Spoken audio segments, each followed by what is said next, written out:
All right, I'd like to bring to order the special formal meeting of the Iowa City City Council, January the 8th, 2019. Roll call, please. Cole. Here. Mims. Here. Sully. Here. Taylor. Here. Teague. Here. Thomas. Here. Throgmorton. Here.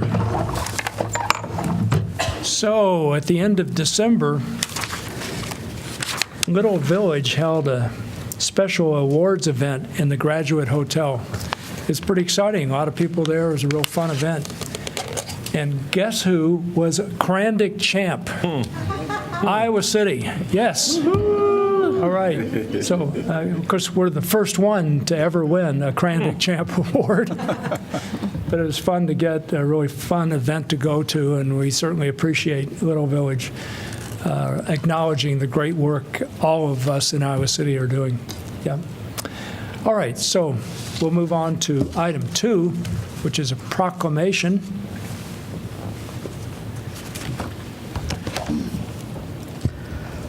Whereas the Reverend Dr. Martin Luther King Jr. believed that each individual possesses the power of self-fulfillment, regardless of our circumstance, and that it is the duty of all human beings to strengthen communities, alleviate poverty, and harness the potential of us all.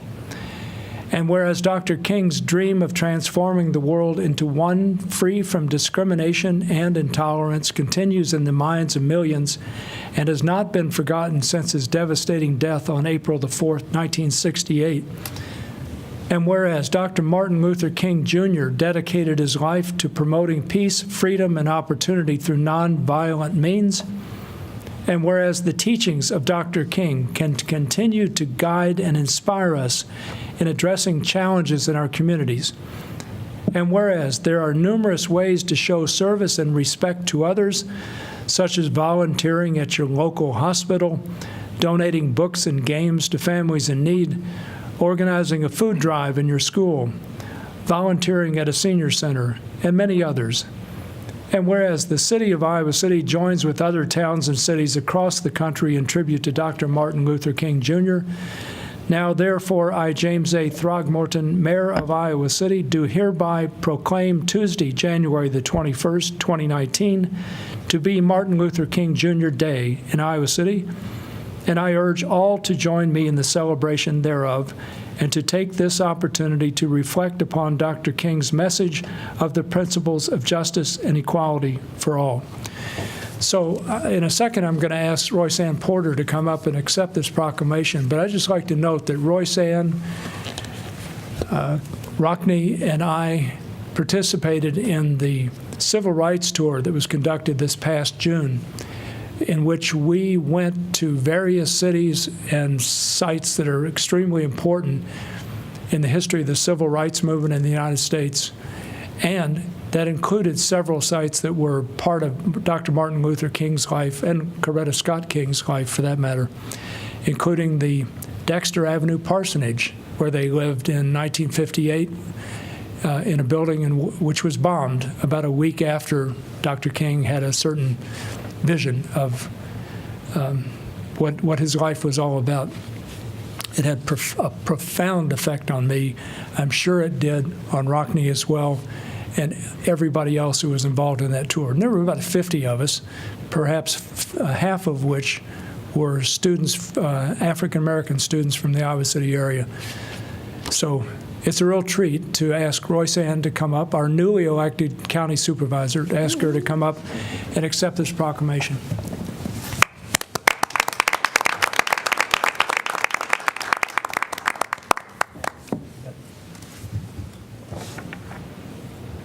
Speech. Yes, ma'am. Of course. Well, thank you.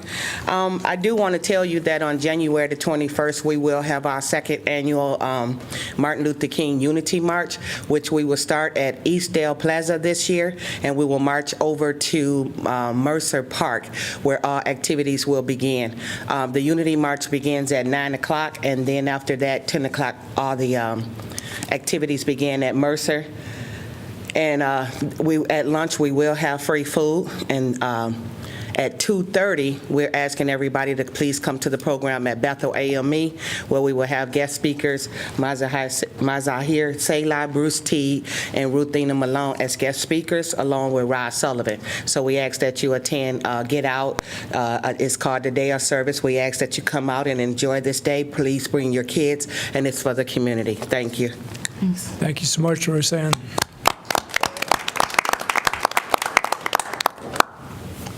All right, items 3 through 8. Consider adoption of the consent calendar as amended. Could I have a motion, please? Move. Second. Moved by Sway, seconded by Mims, excuse me. Sorry. Happens frequently. Doesn't it? Discussion. Hearing none. Roll call, please.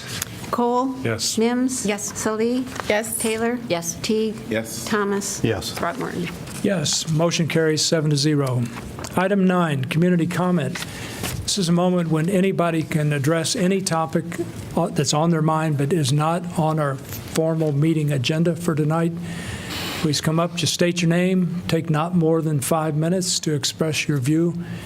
And please, if you'd like to do that, come on up. Hi. Go ahead, hon. All right, I'll go in. Thank you.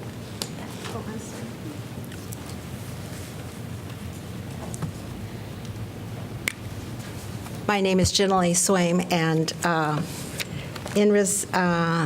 in tandem with the announcement on Martin Luther King Day, I just wanted to remind the community that we have 2 buildings in Iowa City that tell some of the story of civil rights issues in Iowa City.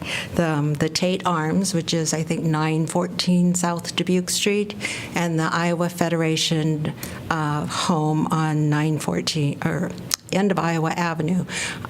You probably know this story, so I'm not going to take up time now, but basically these were places where African American students, while the dorms were segregated and housing was very, very limited, these were places where African American students at the university could find housing. And the Historic Preservation Commission received a grant from the National Park Service a few years ago to create nominations to the National Register for these 2 buildings.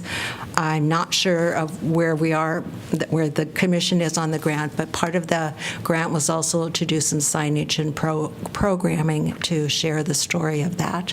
So Martin Luther King is one of my great heroes, and it's great to know that there are some buildings that tell the story of social justice and housing for African Americans. Thank you. Thank you, Genevieve. Good evening. Hi, my name is Donna Lyon Van Swal, and I just wanted to bring up something about all the building going on in Iowa City, which is wonderful. It's great to see the expansion. I have a building going up next to me. It's another home, and it's, I don't know, 5 or 10 feet away, and I contacted Jeff's office, and I talked to Tim. I'm sorry, I don't know how to pronounce his last name, Hennis, I believe, and I was not aware of the very liberal hours of operation that a builder has to build a home in Iowa City. And I understand from Tim that this is a pretty old law that hasn't really maybe been readdressed in recent years with the density of Iowa City becoming more and more populated. But he mentioned that 365 days a year, starting at 6 a.m., they can start opening packages and any sort of building materials. And as of 7 a.m., they can start machinery, et cetera, all the way up to 10 p.m. And the home going up next to me is 5 to 10 feet away, and started a couple weeks before Thanksgiving and went all the way through our holiday. And I talked to Ashley. She was very kind, very helpful to carry on, take some of my information. But I had to make a phone call when on January 1st at 7:10, the banging started, when probably most of you were asleep in bed, enjoying your new year. I had to change my holiday plans with family and visitors because of the disruption. I haven't approached them, I've asked them, a couple items ended up in my yard. I asked them to please just keep them. But what I ask of you, or if I need to possibly do something, is maybe we readdress as the city continues to grow some of these proximities of people to be informed a project is going to start, what the builder anticipates, if holidays are included, possibly saying, you know, it's 50 degrees out, I know it's New Year's Day, let me buy you a cheese tray. I'm going to come at 7 o'clock with my bulldozers.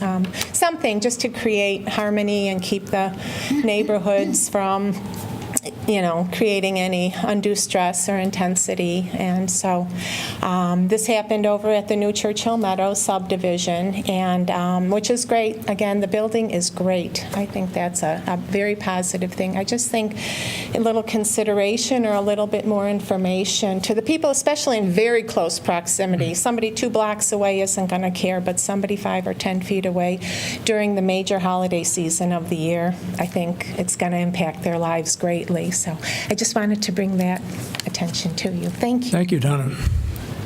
I had no idea. I can't speak for anybody else, but I had no idea what the rules were for when construction could start and when it must end, and that kind of thing.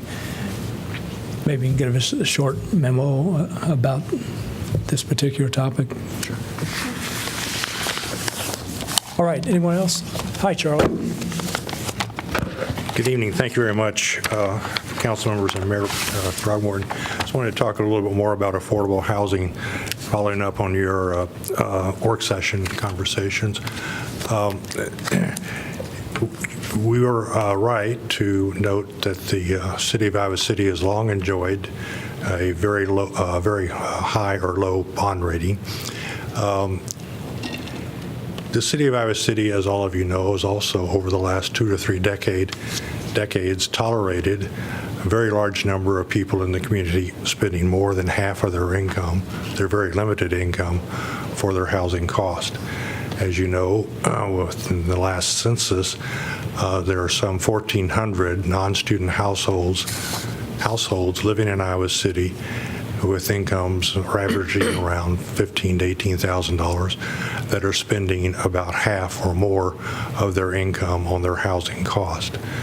This is, in my view, a result of our indulging ourselves, in my opinion, with a high bond rating. I think in the future we're going to have to reassess whether we want high bond ratings or people being able to afford their housing when they have very low incomes. And I hope that the council will take that into consideration as we continue to work on proposals and ideas for increasing affordability of living in these communities. Thank you. Thank you, Charlie. Anyone else?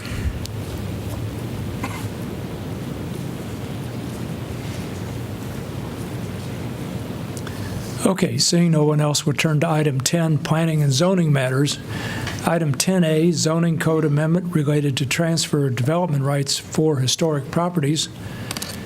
This is an ordinance amending Title 14, zoning code of the Iowa City Code related to transfer of development rights for certain historic properties. I'll open the public hearing. Would anyone like to address this topic?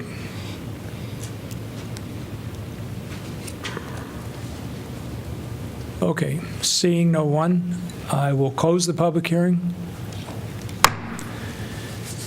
Could I have a motion to give first consideration, please? So moved. Second. Moved by Mims, seconded by Soleil. Discussion. Well, I will not be supporting this. I think when we started, we had gotten this request in terms of a property that we're going to look at tonight for historic preservation overlay. Excuse me. And I was very interested in having staff look at this and very optimistic about the possibility of using this kind of program to facilitate historic preservation. But to me, the more we looked at it, the more details that staff brought to us, it showed how incredibly complicated this is, and I think how much controversy there very well would be, particularly with the receiving sites, in terms of increasing the density in certain areas where we already have some pushback from increasing density. I think there's also significant problems with lack of certainty for developers as to whether they would actually be able to transfer those development rights and where they could transfer them, and if they already had property, could they use it there? Is there going to be a market to sell them to other developers, et cetera? And to me, the complexity of it and the uncertainties outweigh the potential benefits. So without going into more detail, I'm not going to support it. Others? Well, my response on this is, I can't say that I disagree with your comments, Susan. As general comments, however, the way I at this point look at what we're considering here is that it was driven by the next item on our agenda. Mm-hmm. It was one specific property that was really the trigger for this consideration. And I think in retrospect, as I look at this, the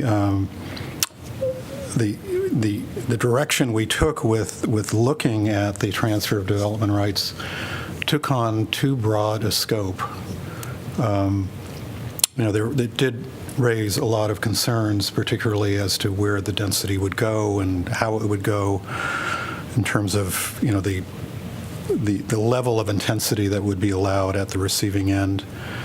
And I can't argue with the fact that I think those issues are relevant to our consideration. However, this rezoning, this zoning code amendment would, in the end, it would be a decision that council would have make the final call.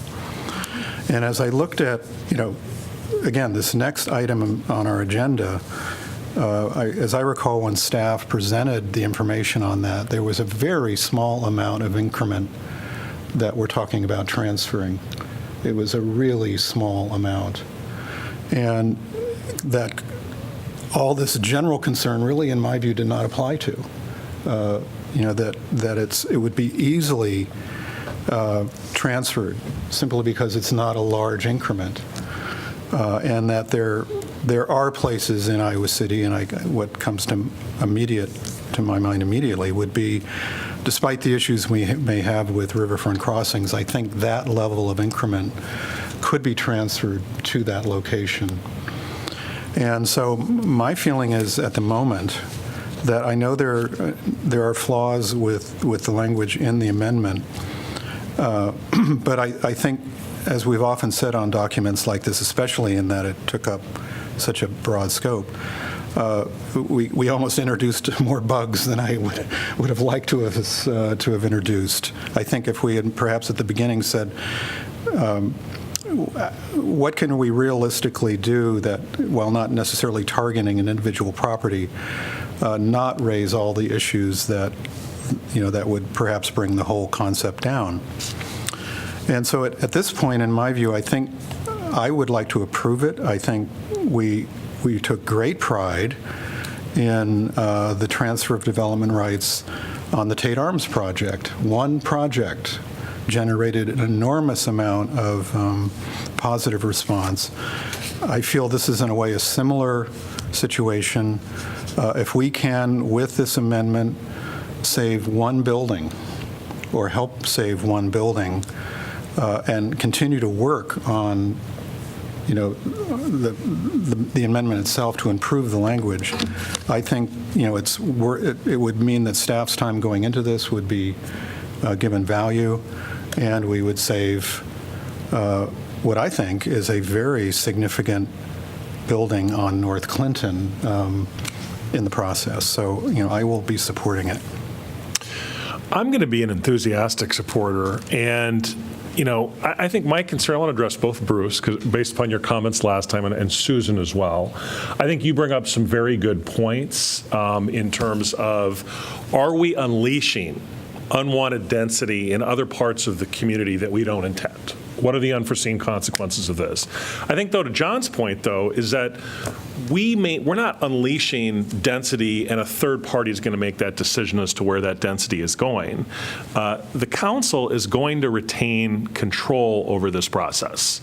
And so to the extent that the council makes political decisions that aren't popular, there is that accountability. People come up and speak. And I'm hoping, although I'm understanding it won't always happen this way, that the sending and the receiving process in terms of the sites where we send the density to, and then again the receiving sites, that hopefully that would occur simultaneously, and probably not all of the time, but so we'd have a sense of where that density would be going once we would do the historic preservation.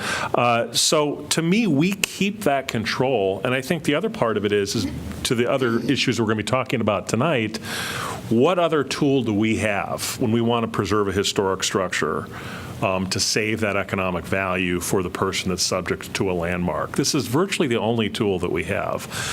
And so, Jim, you brought up a question about transferring density to downtown. There may be some additional density in terms of the types of buildings that could be built, but it's already unlimited height downtown anyway, as far as I'm concerned. And I don't anticipate that we would see a lot of transfers of density necessarily downtown. To Bruce's point, that I anticipate you would make.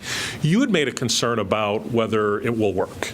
Will developers have the confidence to be able to carry through with a lot of this stuff? Well, we can see once we pass the ordinance. I mean, what would the worst thing that could happen? That no people take advantage of transfer development rights? How are we worse off than we are right now? This is a tool, albeit imperfect. You had brought up riverfront crossings. We're constantly in the process of making that a more perfect document. And so I think for this one, it is a little buggier than what I'd wanted to, and that's no slight with staff. They come up with an incredibly complicated proposal in a relatively short period of time. But I think that those bugs, to the extent that they exist, that could come throughout the planning process, and we would maintain control. I think historic preservation, weren't they unanimous in support of this, correct? So we have two bodies that's their area of expertise that were unanimous in support of it. So, and the other part of it is we come along, to get that supermajority is extremely difficult when you're landmarking over the objection of a landowner.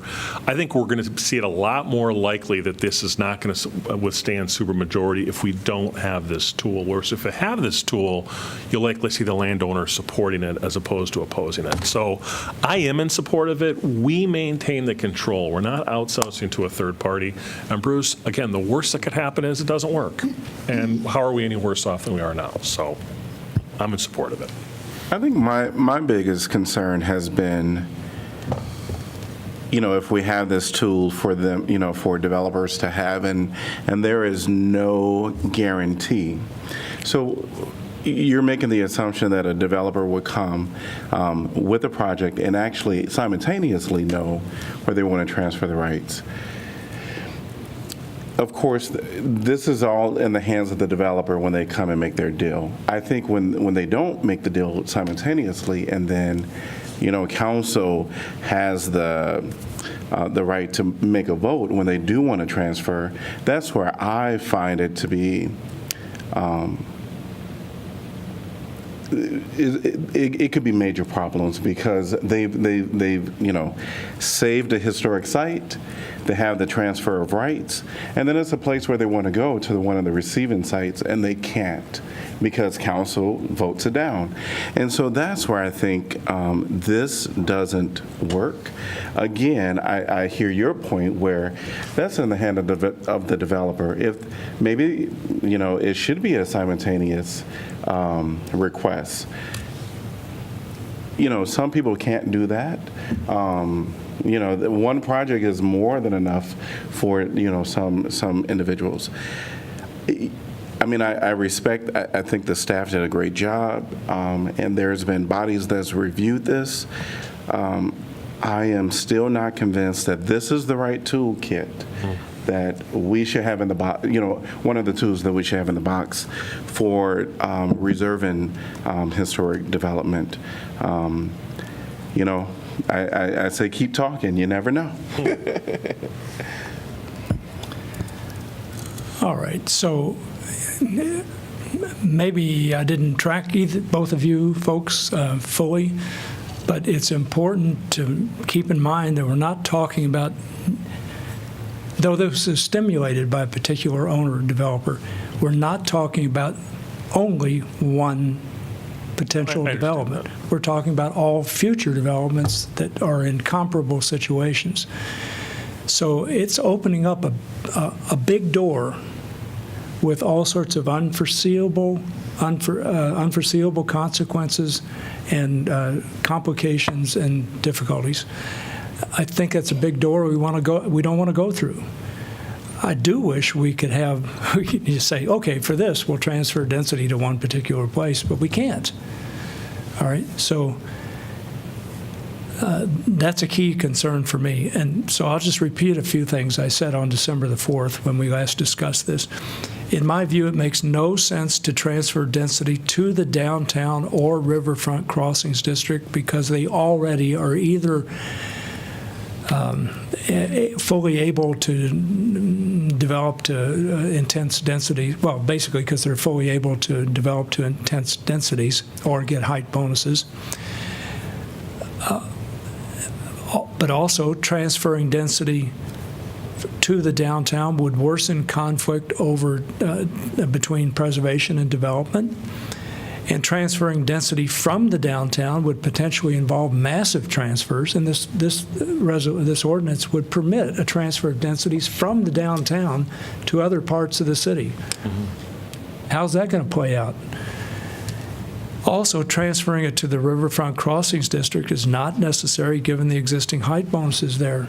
So it's like near the park, the height bonuses permit development up to 12 stories in height, I think it is, right near the river, near the park. 15 even. So we're going to enable transfer of density to there? How are you going to do that? Well, Jim, there are different heights. Yes, of course there are, but are you sure you want to be able to enable a location that is permitted to get height bonuses up to, I guess, 6 stories in part of the 4 in other parts. maximum height with height right, bonuses 4, included? 4. Yeah, but let's talk height bonuses or maximum height plus height bonuses. And are you going to add bonuses to that because of a transfer of density? I don't think that works. So. And it doesn't make any sense to me to transfer density to the North Side neighborhood, which you live in and I live in.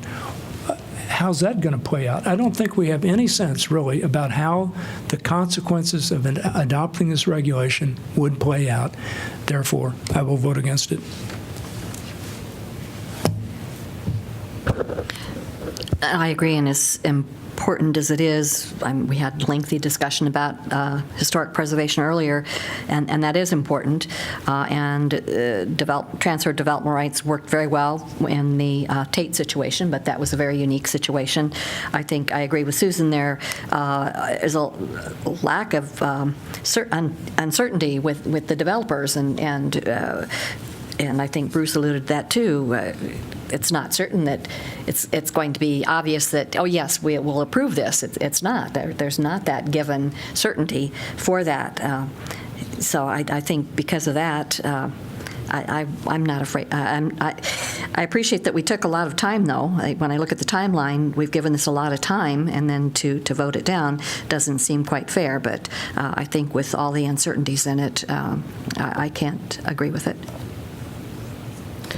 I was not agree with this for the first place, and even before we defer it, but because I think we really need to think about it carefully, and we need time to modify it so we can solve all the questions that raised by him, by everyone here.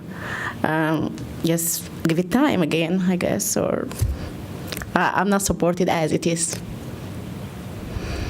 The beauty about the Riverfront Crossings District density transfer component was that it enabled density to be transferred within that district to sites that would be able to get height bonuses as part of the overall plan for the area.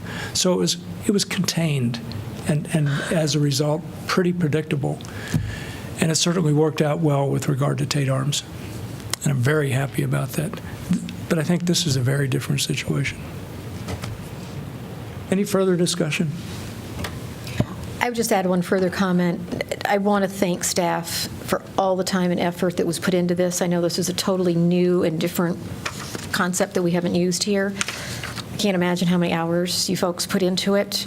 And please understand that this vote is not any reflection on you or your work or your effort in this. I think we just needed a lot of information to be able to even try to consider this. And now that you've done all of that and we've been able to see how it might work or not work, that's what we're judging. So thank you for all your efforts.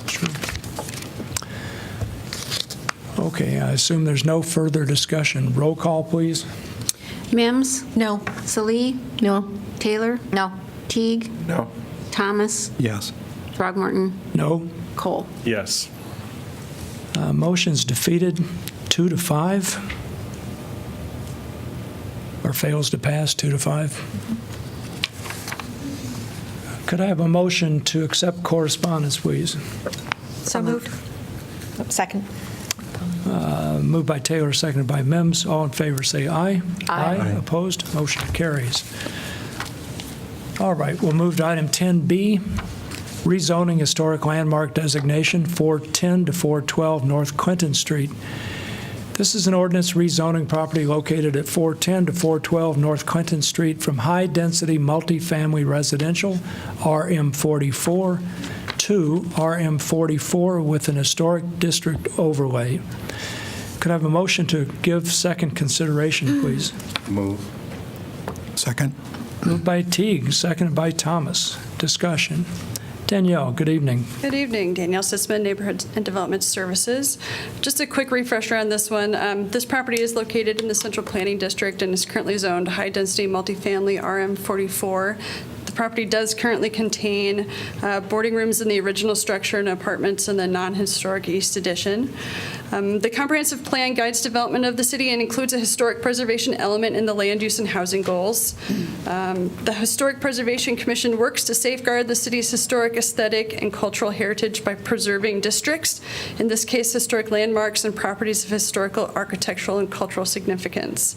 In 2015, the applicant, which is the Historic Preservation Commission, began a study of historic properties that had been identified as possibly eligible for listing on the National Register of Historic Places, but were not yet protected by zoning designations.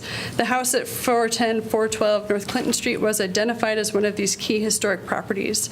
It was, at the time that it was brought forward, one of 7 properties nominated for rezoning to a landmark designation earlier in the spring in 2018. This slide just summarizes the actions that have occurred on this case. I'll just summarize quickly. Based on the findings of that study in 2015, the Historic Preservation Commission met in December and conducted a public hearing at which they reviewed and evaluated the historic significance of the property.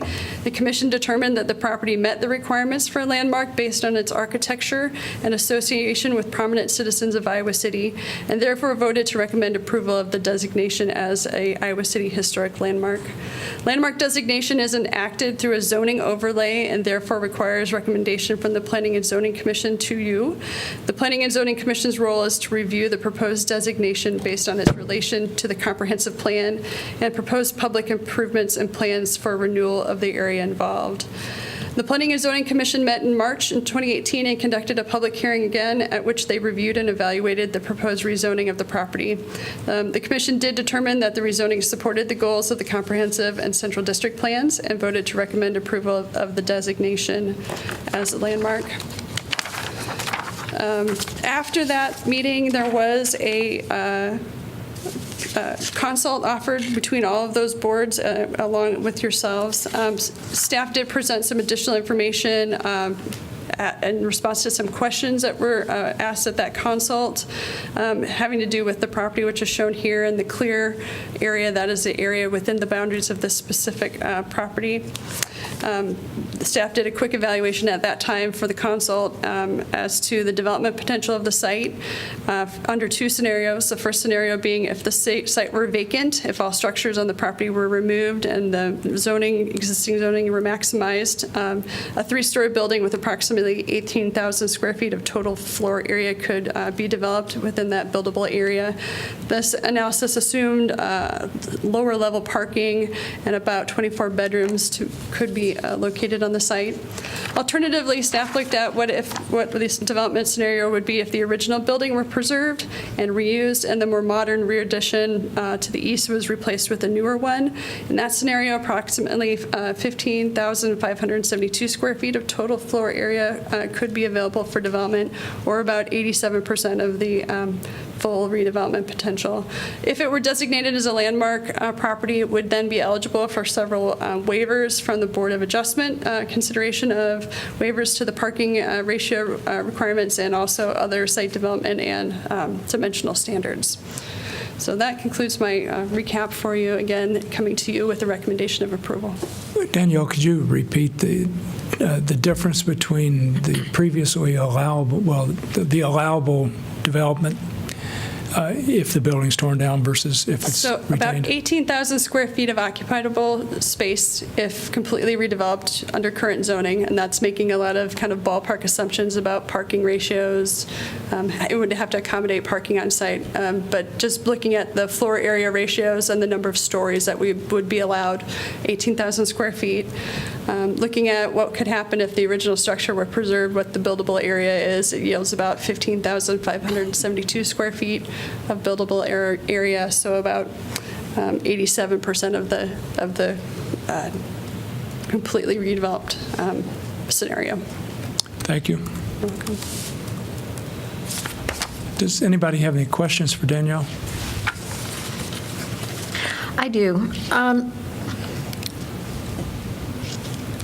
When you have basically two structures here, one which is seen to be historic, and one which I think was built, I think the addition was built maybe in the 1960s, and I think clearly would not qualify as historic in and of itself. How does city code apply to that addition, which, in my understanding, is more than 50% of the total building? If it were to receive the landmark overlay designation. Yes, I'm sorry. Yes, thank you. So there are standards that would allow for redevelopment of that non-historic portion. It would be subject to review by the Historic Preservation Commission. It would not be held to the same standards as the original structure, but it would have some criteria applied to it as far as compatibility with the historic structure. So it does get a review, but there is the ability for it to be redeveloped under the designation. Okay, thank you. I'd like to follow up on that. Danielle, I really don't know if you can answer this, but the attorney, Bob, your name's Bob, right? Yes. Yeah. Bob Michael, in his communication to us about this topic, basically argues that the two parts are really inseparable, that they're a whole and not, you can't just treat them, the front part, the older part, as being separable and therefore preservable. I don't know if this is a structural question or what, but do you is there a viable technical means of determining whether in fact they are separable? I'm not sure that I could answer that for you, Mayor, tonight. I understand their argument that it may not qualify as historic because of the addition, but I don't believe that was the Historic Preservation Commission's recommendation. They felt that it met the criteria. Now, whether it can actually physically be separated, I mean, it was constructed at one point, so deconstruction should be possible as well. Can you explain to me a little bit of what the overlay means? Sure. So In Iowa City, what we do to designate something as a landmark is to change its zoning and to give it a new zoning designation, which is on top of the existing zoning designation. So therefore, it's an overlay. So it would be going from the RM44 to RM44 with the overlay of the historic landmark designation. That designation triggers certain reviews and certain standards for the preservation of the property. So inside and out would have to come to certain standards according to the, I don't believe it would be interior. It would just be exterior. just exterior.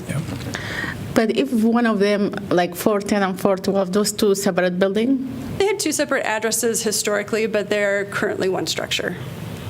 They're connected. But one of them is- address purposes, huh? Right. Yeah, and I'm not sure the history of the addressing. One address is original, and I'm not sure that when the second address was. But it's still one of them is considered historical, the other one is not. So the survey that the Historic Preservation Commission did determined that it met the criteria for designation as a historic landmark. Both of them? The original structure, which is the westernmost portion. Which is the 10 or the 12? One of them, right? It's 412 is the address of that. That means that 410 is not historic. You just adding it to it because the first one is historic. It's all connected to this. It's one structure, but the portion of the building that qualifies it is the original portion. I don't think that's unusual. For instance, if you think of the Unitarian Church here, it was designated a landmark. It had an attachment to it that was in nobody's mind historic, and that attachment was demolished. Yeah, that's true because they want to do that. But in this case, the owner doesn't like that. When you like to designate your building as historic, okay, there is no problem. We can just, as long as you agree, we can, even you have additional or not, we are not going to even talk about it. But here, since I think the owner is not agreeing, that's why I need to ask those questions, to help me make my own decision. Yeah, fair enough. With the Unitarian Church, though, that was physically attached to the original building. Yeah. But now 410, 412, they're not physically attached, are they? Yes. Yes, they are. Oh, they are, okay. Yeah. Yes, I'll have to go back and look at the pictures then. Okay. Did I understand correctly that 410 could be built upon? So the section. If we did the historic? Right. Even with the landmark designation, it could potentially be redeveloped. Just be clear, the newer Yes, part structure of this back there. overall thing could be demolished and rebuilt as some other structure. And the newer portion that was built in the 60s does not have to be historic, correct? The newer structure. For the standards of the landmark designation, Yeah. the proposal still qualifies, even with a more modern addition on it. Yeah, I guess my point, though, is that if we landmark the older portion, the brick portion, they would be able to demolish the back portion and do that in a more modern way. The overlay correct? zoning would apply to both 410 and 412, but the more modern addition would be eligible for a renovation. Yep. I think the issue with the more modern addition, the whole property would be subject to review by the Historic Preservation Commission. The issue with that piece of it would be compatibility Yeah. with the historic structure. Well, I'd like to ask a series of questions that could possibly be answered by you, Danielle, could possibly be answered by Jenny as a former chair of the Historic Preservation Commission. And I guess there's nobody here from the Planning and Zoning Commission, so I can't ask them any questions. But these are questions that Bob Michael raises on behalf of the owner, and they get to the heart of the claim that if we designated 410, 412 as historic landmark, that we would be taking private property without due compensation. So without just compensation, I'm sorry.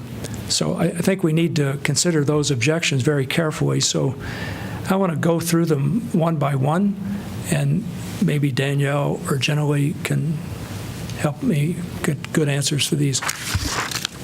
So here, there are 5 that I'm going to lay out. So the first is, The building is not associated with the lives of significant persons or events that have made significant contributions to Iowa City's history. I know there was a lot in the material that the Historic Preservation Commission developed and ultimately supported. But I'd like to know, if you could, generally, what your response to that would be. If you could, yes.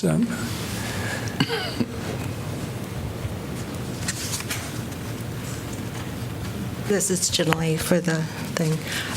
Could you repeat the question? Sure. I want to make sure I got it. The building is not associated with the lives of significant persons or events that have made significant contributions to Iowa City's history. Well, the building is associated with Dr. Milton Cochran. I don't know, I hate to repeat this information. I've done it before. Is it even required to qualify that it has to be a famous person? The significance that we believe it's significant for its architecture. We also believe it's significant for its association with prominent citizens of Iowa City. I think without looking through this again, I think on architecture alone, it's significant. And again, the people who have lived there had some role in Iowa City. Milton Cochran, much of his glory came after he left Iowa City, but he was involved in the Civil War. This is an 1865 house. This is all about Civil War, which is one of the most significant events in U.S. history. Samuel Sharpless owned the property from 67 until at least 1950. He was at 15. He was a director of the Johnson County Savings Bank, supervisor of various farming industries, and a member of the Iowa City Council. That counts as prominent. Then Edwin Dennis and his wife Anna bought the house, passed it on to their daughter Gertrude, who was involved in cultural circles. These levels of prominence are similar to the levels of prominence, local prominence, that we associate with the other houses that were landmarked at the same time. Was there something else? There's the question. I mentioned events. Events. But, yeah.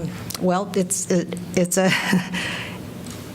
The event, I guess, is the architect. I can't say a particular event, but because it is so incredibly well preserved in its integrity, it speaks to us of what an 1865 Civil War era house looked like. And the fact that there is probably less than 24 of those in Iowa City, and that this is the core of the original Iowa City, near the university, near the downtown. The event, I guess, is its architectural being at a time when we were a new country struggling with its identity. Right. Great. Thank you. The second claim that I understand Bob Michael to have made on behalf of the owner is we've already sort of discussed, and that is that the whole building must be considered, not just one part. In other words, both 410 and 412.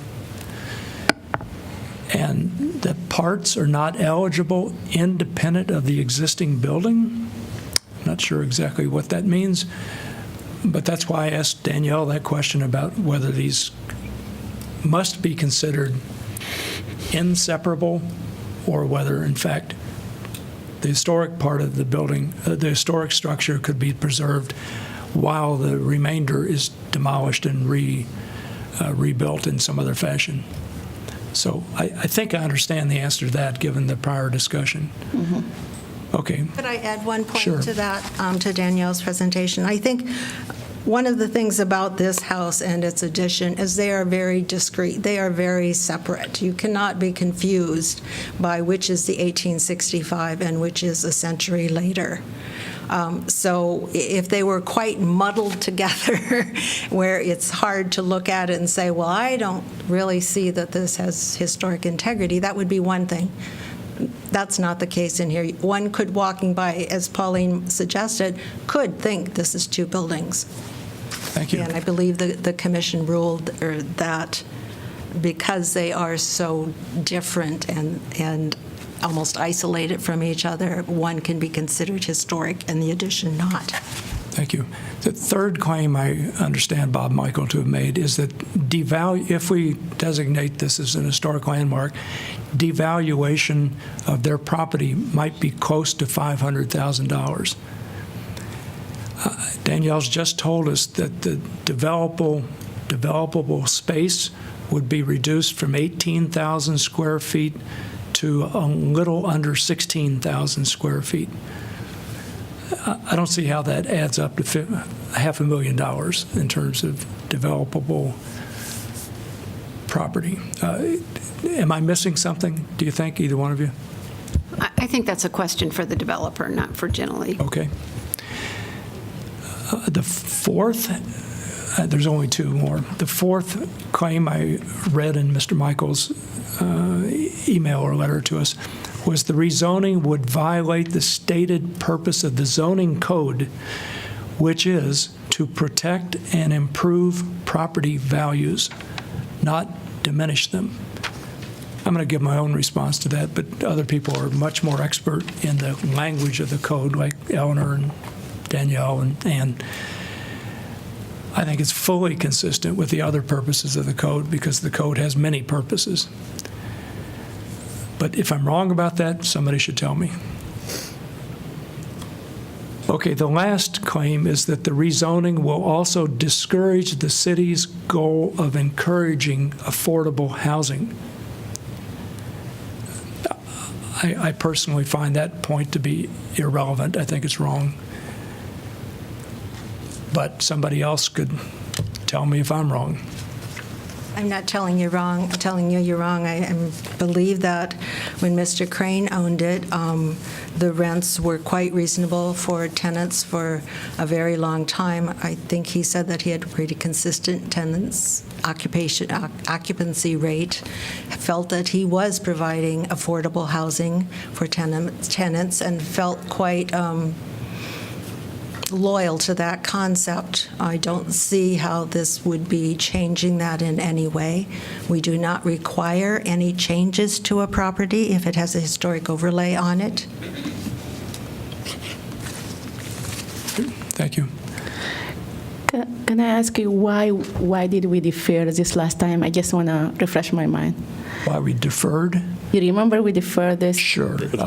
We said we're going to think about what? Yeah, we voted 6-1 in favor of rezoning for landmark designation. But then, in the next meeting, we decided to defer because we had the developer had agreed to a 6-month moratorium, so that we could consider the viability of adopting a transfer of development rights ordinance. And now we vote that down. Which we just voted down. Okay, I don't know, but to me, like understand, I struggled too much since I came to understand historic preservation, why we're doing that. After I went through everything, I just figured out that not only the way that the structure look, but the story behind this.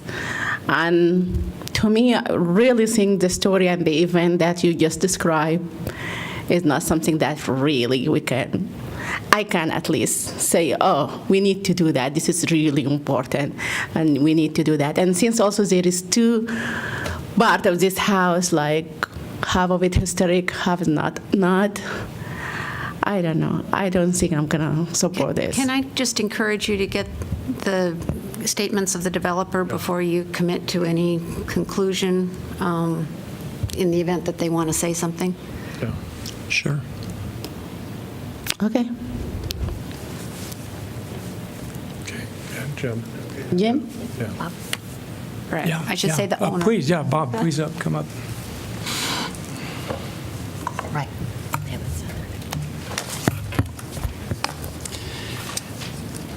As you may recall, my name is Bob Michael, and I represent the owners of the property at 410, 412 North Clinton Street. I trust that all of you got my letter that I tried to get Yes. you today, and I apologize for the lateness. hopefully accept my explanation in the letter. My clients I have one of my clients here tonight, and they request that you not rezone the property. And if I can address some of the questions that you raised. Please do. I don't believe anybody has ever discussed any events happening that made this property historical. And I went back and I presented this information to you last time. But the original owner, Dr. Cochran, he lived in the house a year. And many of the things that he went on to do evidently happened after he lived there. So he wasn't even an Iowa City resident when all of that happened. Mr. Sharpless did not own the property. This was Mrs. Sharpless's property. He may have slept there, but it was not his property.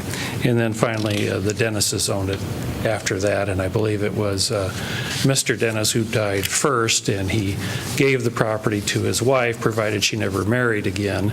Otherwise, she did not get the property, and she did not marry again, and willed it to her daughters, and one of them bought the property, and subsequently, after her sale of the property, at the time of her sale, that's when the addition got put on in the 60s. So that's my description of who owned the property.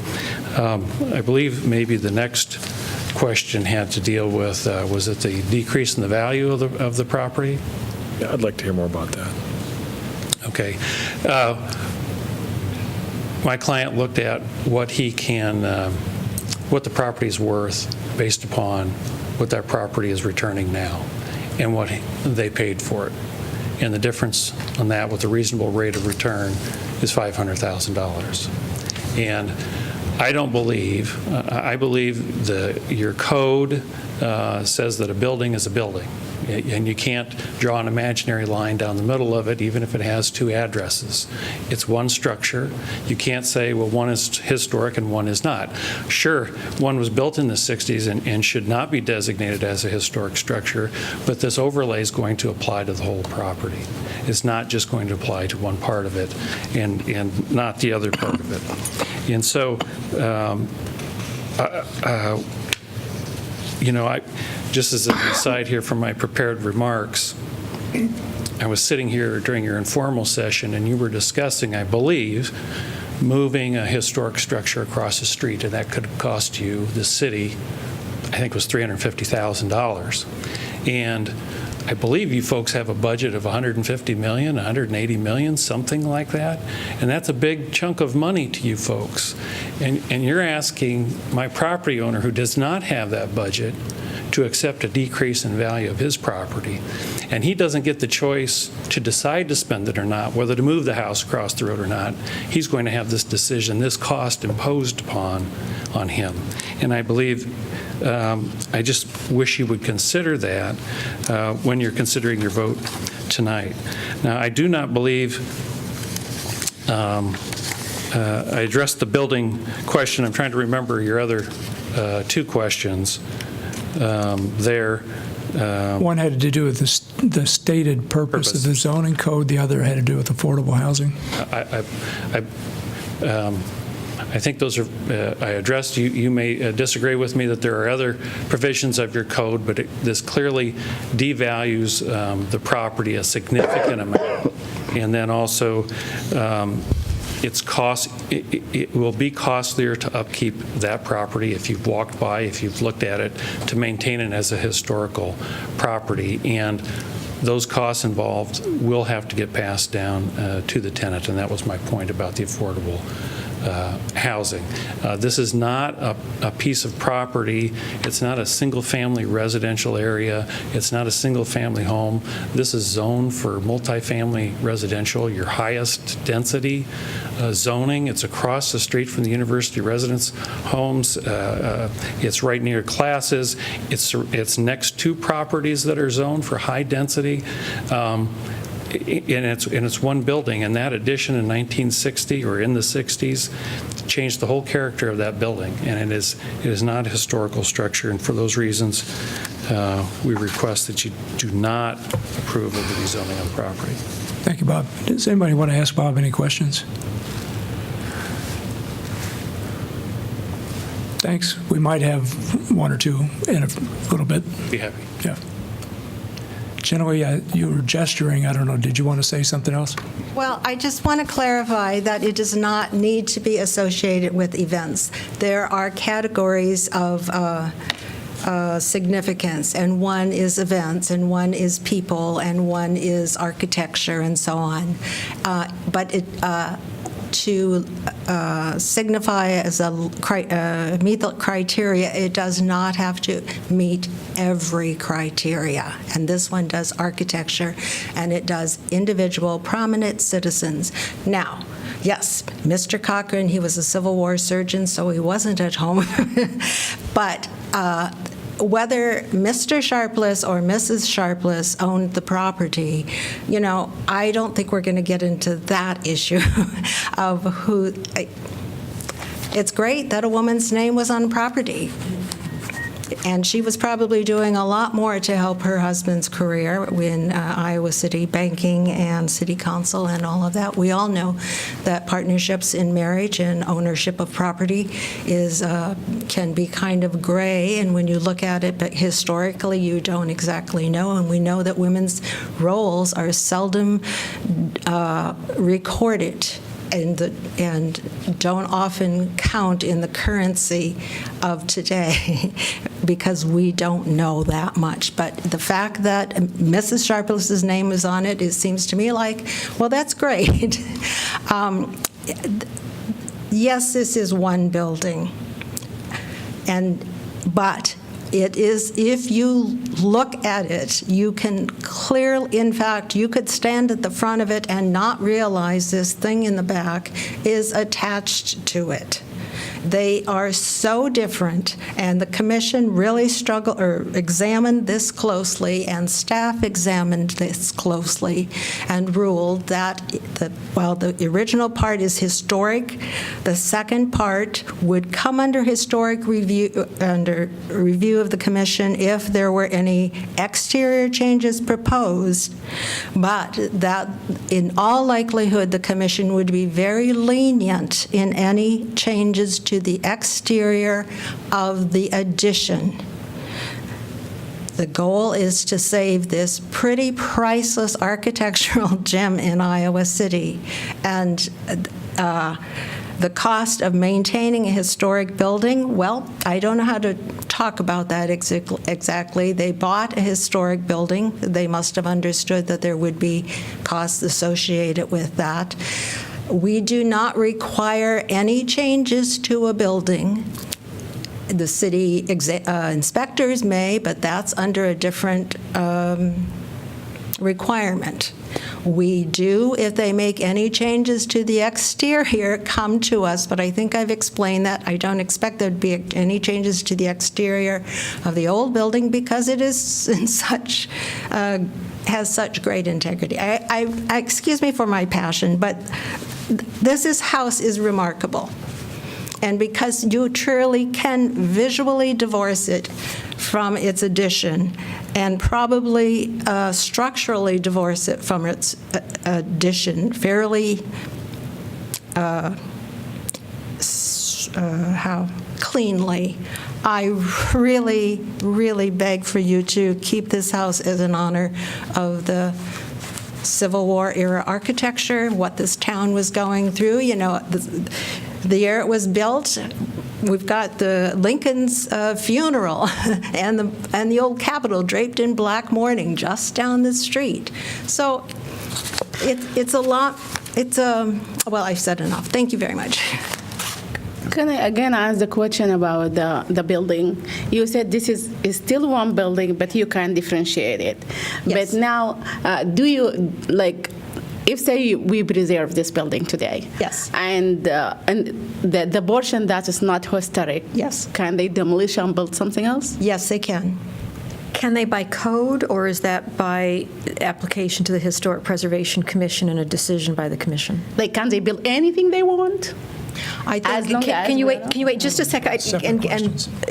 I just adding Can to they, the question. So- Yeah, but I want to, I Dan- appreciate what you're saying, but I'd like to get an answer to that specific question. Okay, so Danielle is more versed in this and as Jessica and Bob were, and they're not here. So, but my understanding is that it would be an addition. They would come, the plans would go to the building inspector. I'm not talking about plans. Okay, I'm asking about demolition. Can they demolish the addition Without by right? Okay. Or do they have to go through the Historic Preservation Commission to even be able to demolish the addition? I'm not sure I know that Danielle, answer can you for answer sure. that, please?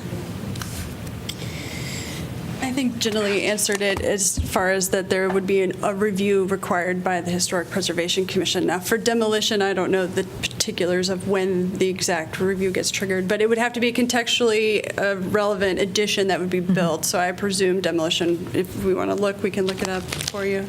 It'd be helpful to be clear about Right. that. Thank you, Danielle. It doesn't need that the addition would not, no one would expect it to be in the style of a Civil War era building. The Carnegie Museum is a good example of that, right? You have that back portion that's very modern, Right. and then you have right, the Carnegie exactly, Library. Exactly. And we see that in big cities where there are some, joining of old and new. So, But the requirement is that the new development would have to complement that historic.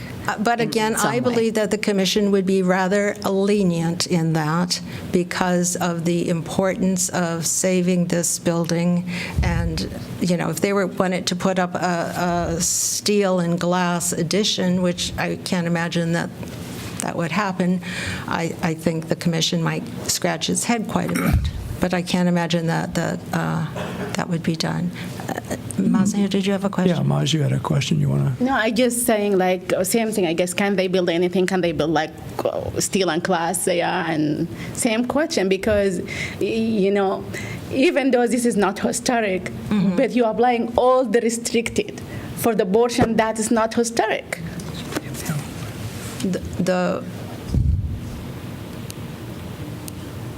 The restrictions are, I can't tell you what the commission would decide, but after 11 years on the commission, I can tell you that the commission tends to look at these sorts of things in ways that allow the historic character of an original building to be maintained. And if this is a way of, we want this property to be used, we believe the house can continue to be used, we believe that an addition could be put on that may serve the owner better. We believe that these can be mutually beneficial. How much square feet is the addition? Is it bigger than the? I think it. I looked back at the meeting notes from the joint meeting. I believe Bob thought it was a little bigger. He didn't at that time. I don't think he had the square feet. But it's bigger than the historic one. I believe so. Yes. Yes. I guess you just applying a lot of restriction for something Well, bigger what that are is the not restrictions that I have spelled out for you? Huh? What are those restrictions that I spelled out? I mean, like all the restriction by the Historic Preservation Committee, it will apply to the section that is not historic.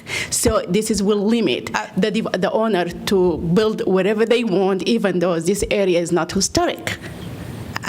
I understand your statement. We have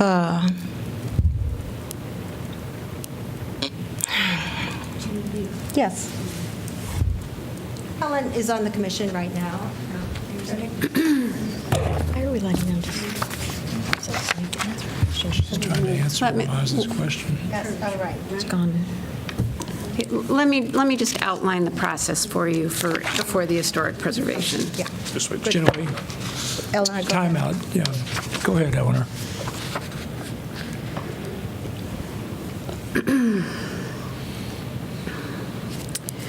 So the purpose of the historic preservation overlay and the historic preservation review is, and I quote, "to ensure that material changes to the exterior features of the landmark do not substantially alter or destroy the defining architectural character of a building site or neighborhood."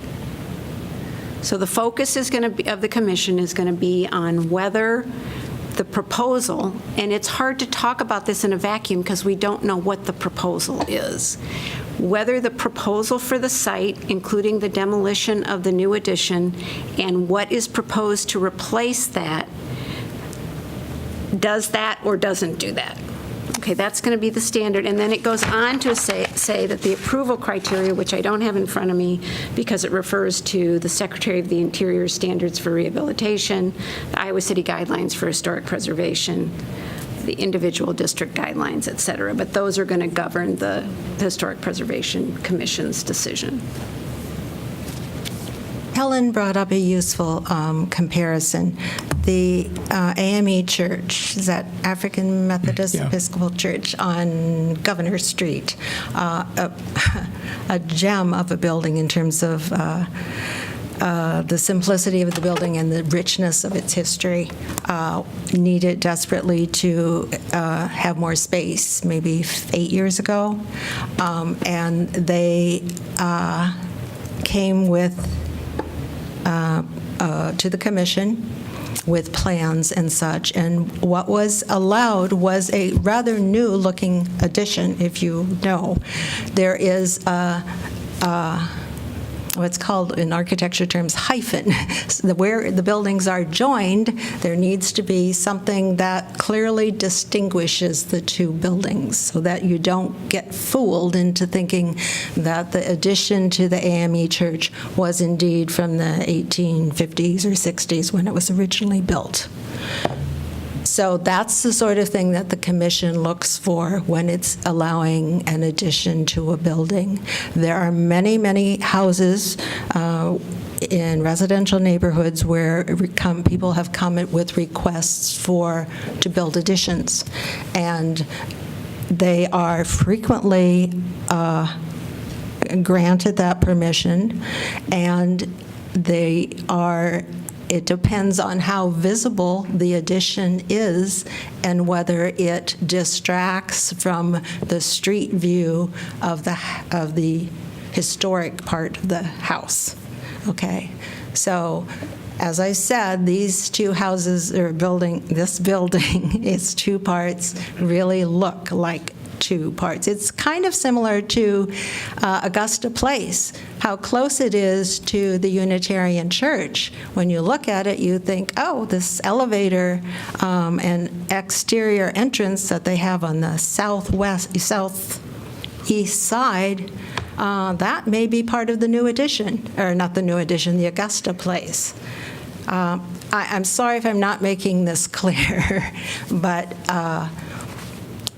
Jim, I think we get the point. anything more specific I can answer. I've taken up a ton of your time. I think that's good. Thank you. The only one other question I would have is what is the parking requirement for RM44?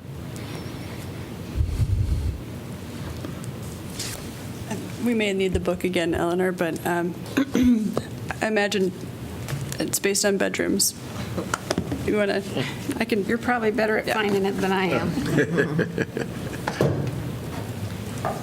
While she's looking, and as a landmark, one thing that can happen is the parking requirements can be waived. Right. That's So- why I was asking. Yeah. Good point.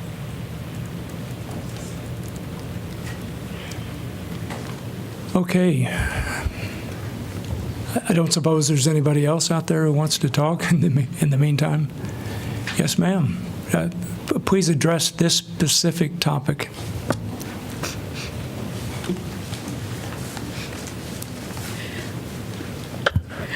My name is Melva, and it seems like, I might be wrong, but it seems like that they want to destroy the part that was added centuries later, or decades or whatever, tear that down and build housing.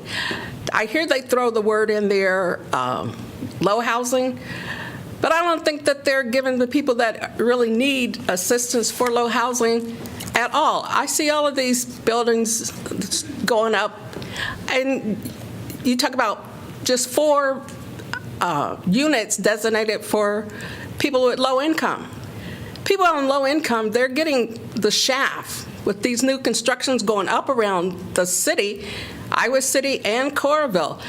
And I drive by these things frequently, and I don't think that they have rented all of those units out to anyone. And I feel like that it should be something done to stop these buildings being built if you don't have anybody to occupy them. And why not increase those for low-income people to have housing in it, instead of just saying, well, you build this building and guarantee that 4 to 10 units for people of low income. That's my opinion about you going forward and destroying what you think is historic or what's not historic, and throwing in that you're putting something in there for low housing people because you're not, and you know you're not. Okay, thank you, Melva. Please state your name. My name is Helen Burford, and I'm on the Historic Preservation Commission. I apologize, I didn't come prepared to address this issue, but I do want to comment that there is substantial evidence that historic preservation overlays actually sustain value rather than depress value in neighborhoods, and that there is no evidence that the landmark status would discourage any form of what may be termed affordable housing. But I do believe we can get information for the council that would establish the fact that historic preservation overlays stabilize neighborhoods. Thank you, Helen. Danielle, were you going to speak? For Mr. Thomas's question about parking, it is based on number of bedrooms, and it's a different ratio depending on whether it's a 1-bedroom, 2-bedroom, or 3-bedroom. But for the assumed 24 units that we were talking about potentially for the square footage, it's anywhere from 12 to 24 to 36, depending on the bedroom count. Now, if it was designated as a landmark district, they could ask for a waiver from that to reduce that down from the Board of Adjustment.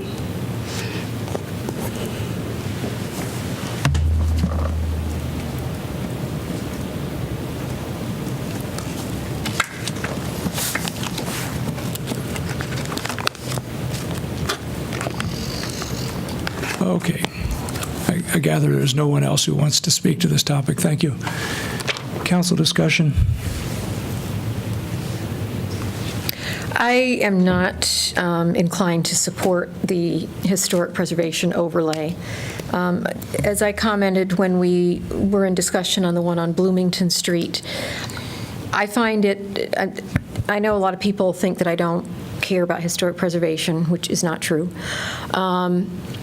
But when it involves doing this against the property owner's wishes, then I take that into significant consideration.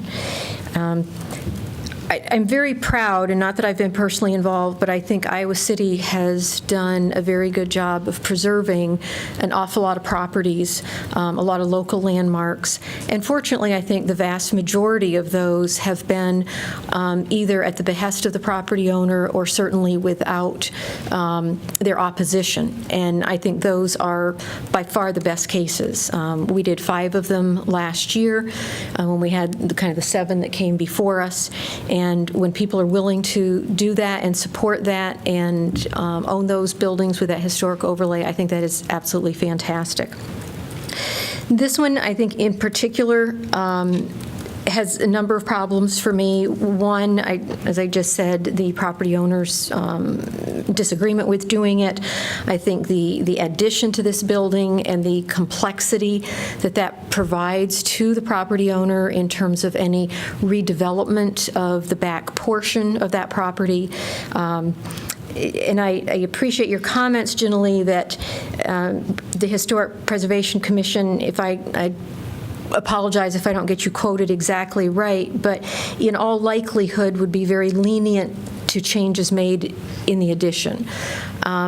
Again, to me, that still is putting a property owner who does not want this in a position of having to jump through a lot of additional hoops, and I find it very difficult to sit here and know what the Historic Preservation Commission would look at in terms of something that is complementary to that building in the front, which is clearly would qualify on its own as a historic building. So we spent a lot of time. I won't take any more, but those are some of the basic reasons that I will not support the overlay.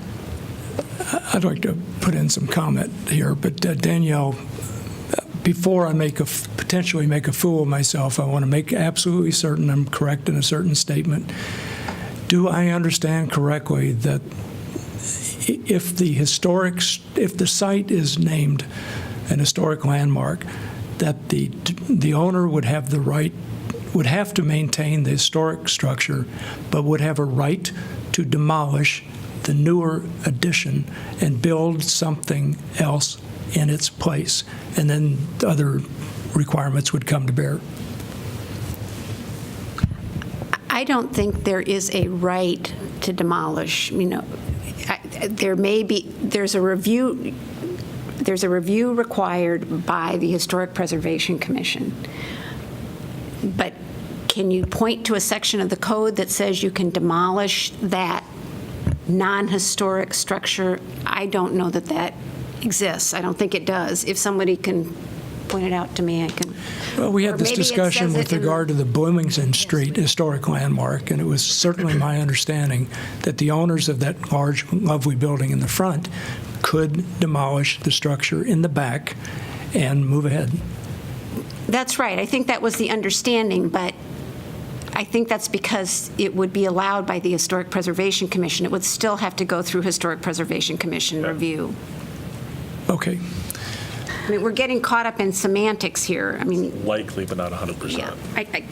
It's not a by right. They can't just walk in and get a permit. There is an approval process. We think there's a high likelihood that they would get it, but it's a high likelihood. Okay. It's not a guarantee. Well, yeah, I guess I want to just say something that gets to the point that I'm going to support the landmark designation and rezoning. So I certainly appreciate the owner's willingness to work with us over the past 6 months to come up with an alternative solution to this vexing problem. Unfortunately, that did not work out. But now I asked that series of questions about the takings claim because I think they're really crucial in this instance.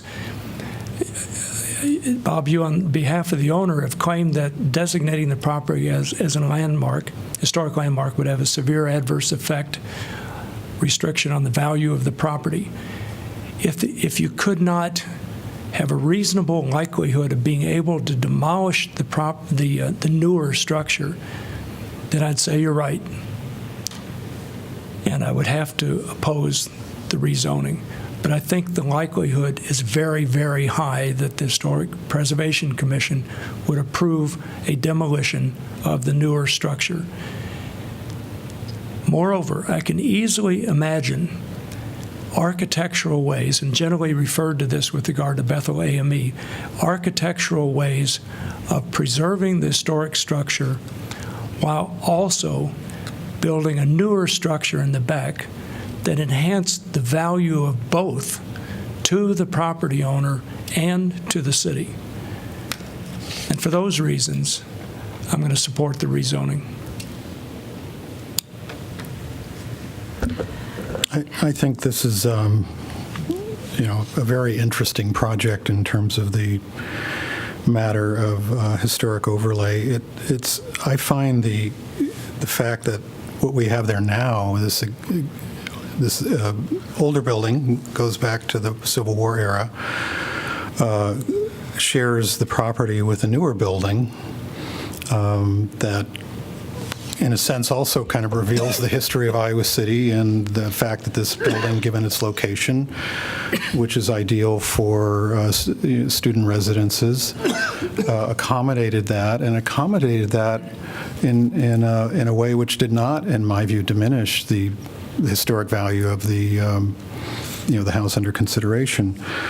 So there's, a little while ago, I sent that piece to council in the information packet on the notion of the continuous city. And, the author of that book spoke about, the value of continuity, not only in terms of the expression of continuity in an urban form, but also over time, and maintaining that linkage, the presence of the past. And what I find so fascinating about this project is that what we see there now, and I think with any change on the backside would remain, is that sense of continuity over time. Which would, as I think Jim mentioned, there would be a real opportunity there to create a dialogue between this contemporary building and something that's, over 150 years old. That would be a beautiful expression of this place that we know as Iowa City. In terms of the value, I do think with the RM zoning, which has a pretty significant off-street parking requirement, coupled with the fact that the development potential is still 87% of what's possible with the RM zoning itself, that the value of the property may, given the cost of building underground parking for this site, would be arguable at least.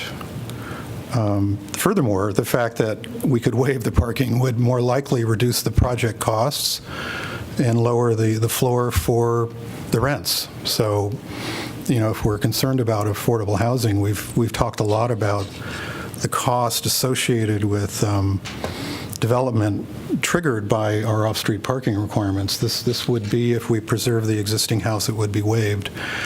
So I feel this potentially is a real win-win opportunity, so I will be supporting it.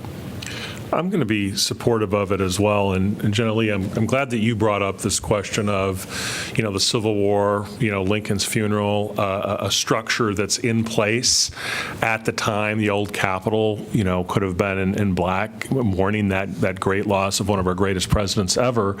And going back, it's a separate topic. I lost that battle. Jen and I lost that battle in terms of transfer development rights. But I do lament the fact that we have no tool at this point to, I think, easily get to a unanimous vote on this. And I think this particular project, is going to be an illustration. If we don't have these tools, it's very hard to get over the supermajority threshold. So hopefully we'll be able to be persuasive to get us there. I think in terms of that 500,000, I'm not convinced on that. I'd encourage you to read the works of Donovan Ripkema. I mean, there's tons of empirical evidence on this question of historic preservation. And I think, if anything, if you look at not only, I think we have to look at the city as a whole and the neighborhood as a whole in terms of zoning, is if you look at some of those new structures in those historic neighborhoods, there's substantial diminution in the adjacent properties. You have to look at historic value, as I see it, as a whole, as a unit, as a neighborhood. And I think this particular area is historic. It is on Clinton Street. You talk about Iowa City streets. Clinton Street, that's one of the big ones. I think Iowa Avenue, Clinton, I don't think it really gets more historic than that. So I think we're on firm ground with that. I think I always like 100% guarantees in terms of redevelopment, but if we can have a highly likelihood, I think is the word that Jeff had used. We only need to look just up the street with Carnegie Library, where that's a perfect illustration of, I think, what is possible here. We'll get some very robust development, a little bit of diminution. I wish we had the development tool to get you up there and support that. I understand you're advocating for your client, and I appreciate that. But I think this really makes sense in terms of preserving this, and particularly this neighborhood, there are other historic structures that are brick in that area, and I think it does sort of work as a block. And I'm really concerned that we could be repeating many of the same mistakes that we made here in the 60s and 70s, where we had some of these eightplexes that were just plopped down right in the middle of neighborhoods, and that did do a lot of damage over the course of time. And I think that's why we have historic preservation in this new process. So let's hopefully get over that hump, get that 6-1, and preserve this structure, because it will go if we don't do it tonight. Okay. This is really a difficult one. I think some of the other historic preservation properties that we've approved seem to go pretty smoothly and were pretty straightforward, but this one has always bothered me because it was lumped together, the 410, the 412, and that always kind of confused me, because obviously the 410, it just doesn't seem historic or not even have much historic value to it.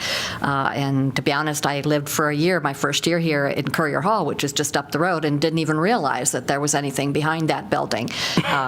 And speaking of Courier, it's one of the older brick buildings, and just up the road is the President's Mansion. So the brick structures are a very important part. And the Civil War is a very important part. People don't realize that, but having recently been introduced to the Longfellow neighborhood, there is so much Civil War history in that neighborhood, and I think we need to continue that and encourage education in the community about that tie in this community. And that house would be one of those, as far as the structure and an example of the type of architecture that was built in that time to represent that history.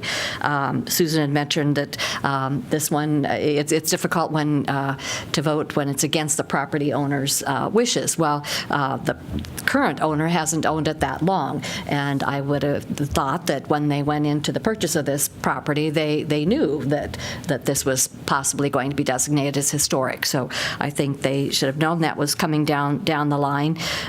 We have no idea. We're kind of working on speculations that they're going to redevelop the 410, which I actually would look forward to seeing that at some point in time then, and seeing something that would be visible, that would complement that building, if that is what the plans are for that, something that wouldn't distract from the historic part of that building. So it's difficult for me, but again, as I said, since the owner knew this when they purchased that property, I think I'm going to have to vote in favor of it, the designation.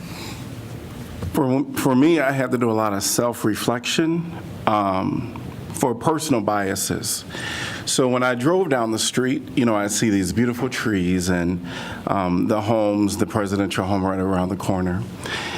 And so for me, I had to make sure that I came back to revisit that to see, is this, when I make my decision, assess my personal biases. When the owner purchased this property, I'm assuming with knowledge that it would be historic, or the conversation of historic was going on, I had to assess my personal bias there as well.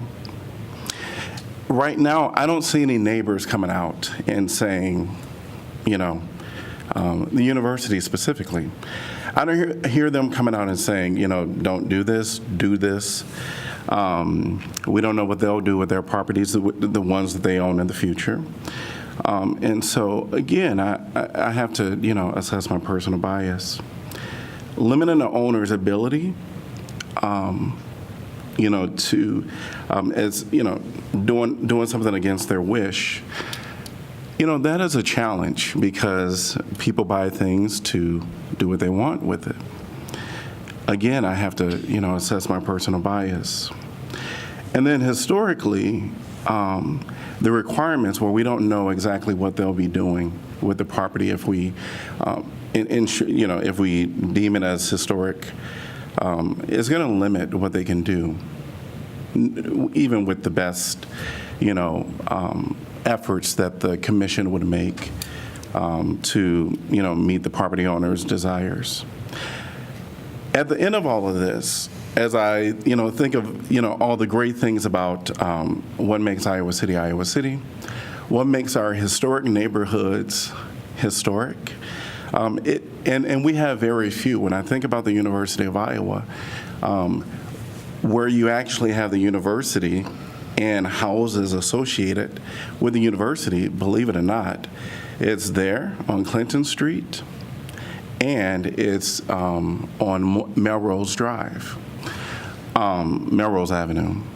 And so Clinton Street is, when you look at it, when you drive through there, and I drove through there, I got this, great sense of neighborhood, a great sense of history.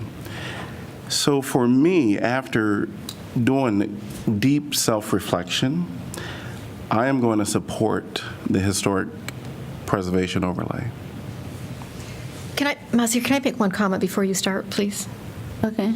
I just want to comment, because both Bruce and Pauline brought up the fact that the current property owner knew that this was going on when they bought it.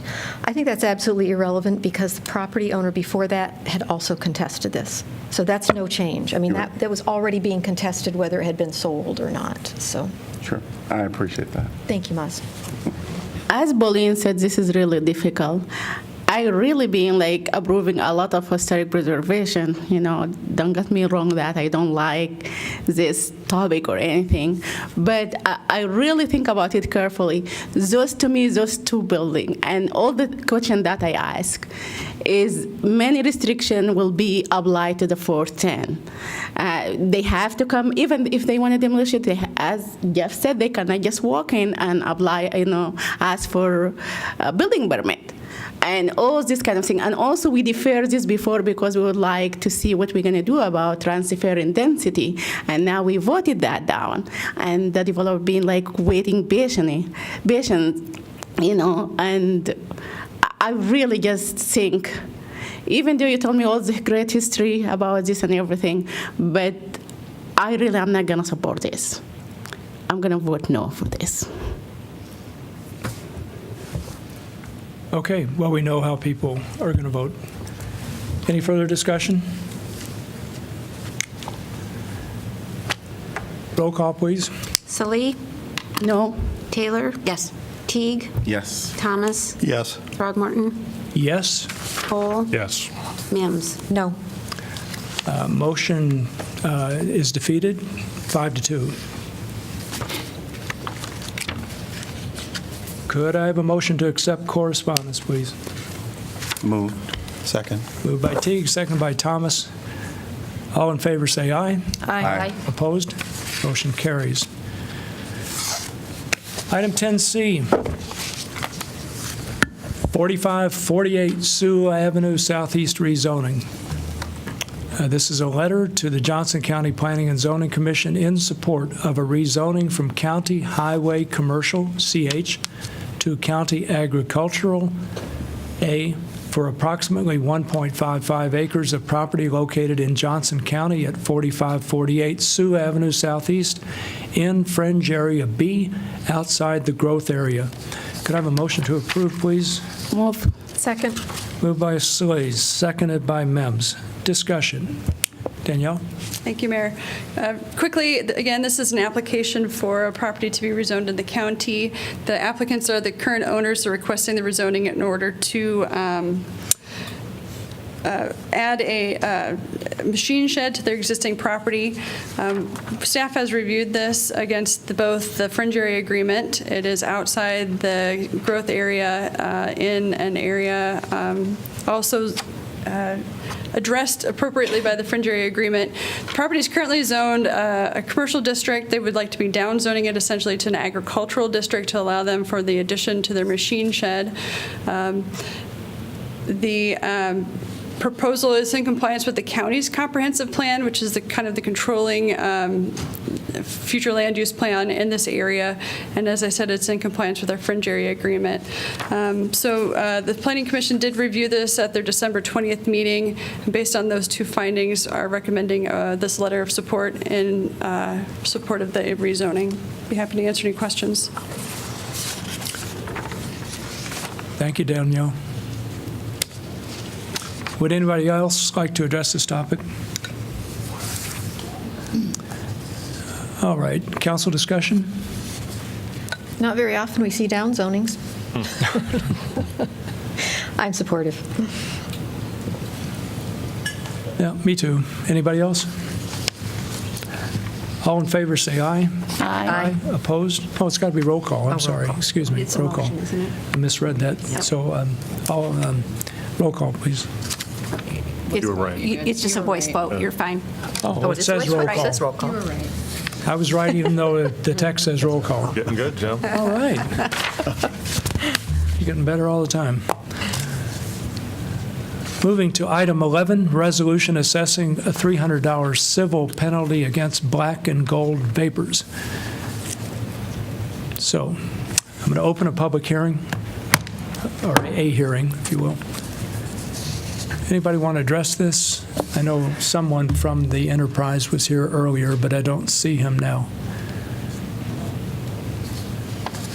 All right, seeing no one, I don't have to close the hearing. All right, so could I have a motion to approve the resolution, please? So moved. Second. Moved by Thomas, seconded by Cole. Discussion?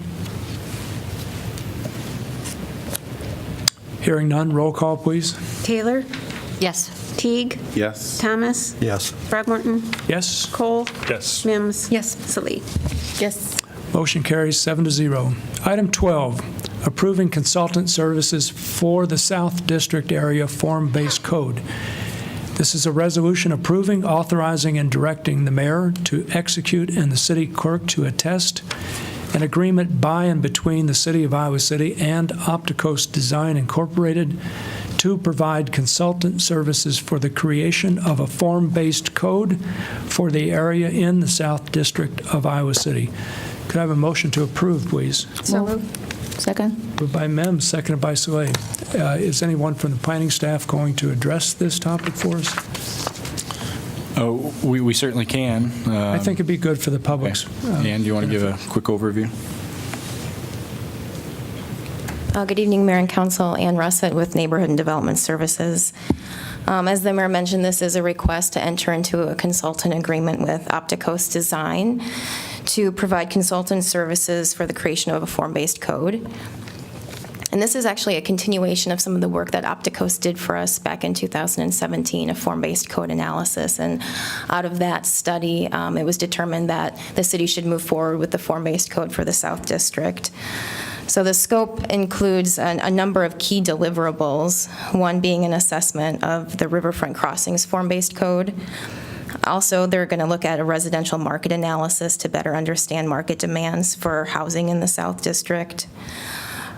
The key aspect of the contract would be the actual development of the form-based code for the South District, with the hopes that the city can use that new code and replicate it in other parts of the city. They're also going to be developing concept plans for potential infill development on city-owned property on Ronald Street. And they're going to look at some recommendations for addressing concerns related to single-family infill that's oversized. And that's about all I have. In terms of the project timeline, we hope to start next month and be completed by the end of this year. Great. Thanks, Ann. So I know this has been an extremely difficult and time-consuming process for, I suppose, you, but maybe other planning staff, certainly the legal staff and others. And in the end, I think the product looks really good. I just want to thank you and other staff for the work you've put into this. So anybody have questions for Ann? I just wanted to comment that obviously you're asking Opticoast to do this because you found them acceptable with their previous work they've done for us. So I would approve of that. I'm understanding, Ann, this looking at the large-scale single-family residential infill, or is Manville, what happened in Manville Heights? That was kind of the reference impetus to? for this addition, yes. That was the impetus for that addition, yes.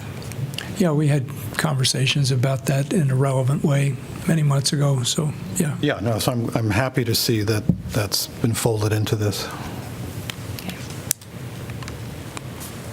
Yeah, and just as background about Opticoast, they did this work for us before. I think you just said that, but also they are one of the nation's experts with regard to the development of form-based codes, and they've developed this missing middle concept. They actually originated the idea.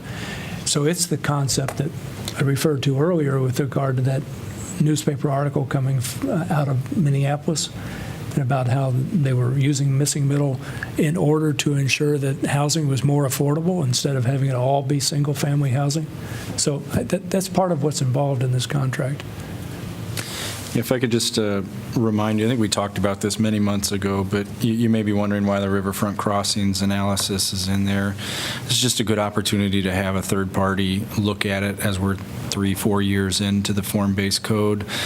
So we're going to have some feedback from architects, engineers, developers that have gone through the process. They'll obviously be able to come here and see what's been built and review our code and suggest any tweaks. We're not necessarily feeding them anything, but again, just 3-4 years in, thought it would be good to have a different set of eyes, someone that's worked on a lot of these urban form-based codes come in and tell us maybe what they see working, what they don't, and respond to some of the comments from architects and engineers.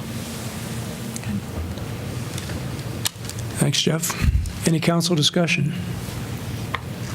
I'm just excited. We've been talking about this sort of thing for quite a while, so it's nice to see it moving forward.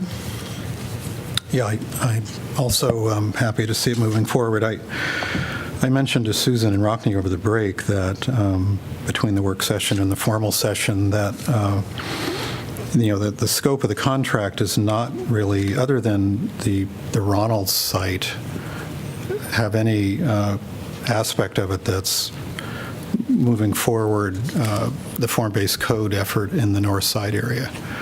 And that concerns me. I mean, I guess one could say that looking at the Ronald site may provide some insight in terms of how the form-based code could be revised, or the zoning code could be revised in the north side to accommodate a form-based approach. But there's also the question of North Side Marketplace, which, that discussion came up during the historic designation for the Bloomington project. There's been discussion for some time about the potential problems and challenges we have with the CB2 zoning that's in place now. So, I'm going to support this, but one thought I was having, which can be perhaps folded into budget discussions, would be seeing how we might be able to fund some form-based coding work in the north side, possibly reallocating the funds for that one University home and applying it toward form-based coding. I do think, as has been mentioned, some of the threats to the north side, which University was developed for, have diminished because of our rental caps. So I'm thinking the next phase in my mind had always been that we would begin to try to promote more affordability and diversity in the north side through a form-based code. And unless we fund the changes to the zoning code, that's not going to happen. So, but again, I'm happy to see this project moving forward. I think, though, we had some sticker shock, because I supported that, but it was about $450,000. Is that? The north side came in, this was really preliminary estimates with Opticos maybe even a year ago. The estimate on the north side was $275,000. Yeah, so we had some sticker shock, and I wish we could go to that pre-World War II era where somehow they built the neighborhoods that we like with all of these expensive without any zoning. zoning code. Yeah, but that being the case, we are in 2019. Well, and I'm so not suggesting. I'm feeling you, but sticker shock. Well, so. Again, I guess I would just like to have that conversation if there are ways of form-based code light. I mean, I think what Minneapolis is looking at is and many cities are looking at a much more restricted concept when it comes to infill in core neighborhoods. So I guess I would just like to at least have that conversation with Opticos and staff. I mean, it doesn't matter to me whether it's staff-driven or consultant-driven or some combination, but if we don't proceed on the north side, there are a lot of properties in the north side that are just going to be treading water and that have already reached a point where if we don't redevelop them and try to incentivize that, they will just continue to deteriorate.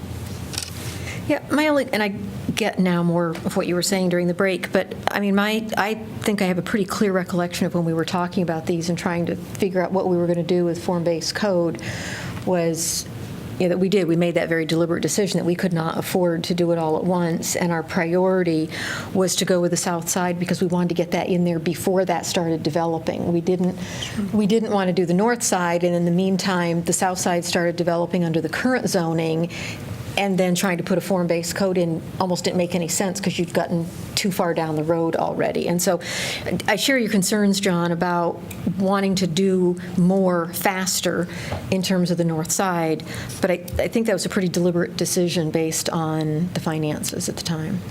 And aren't we going to be doing some form-based code light? Weren't there some suggestion that there was going to be a little bit there or not? We tried to. We looked at it, but okay. Even that. See where we ended up with this budget, and then we left. I think we have about $385,000 total for this project. If you read the contract, you'll note that there's some additional services that we could add if we feel like we need them once we're in the project. So we left ourselves a little cushion.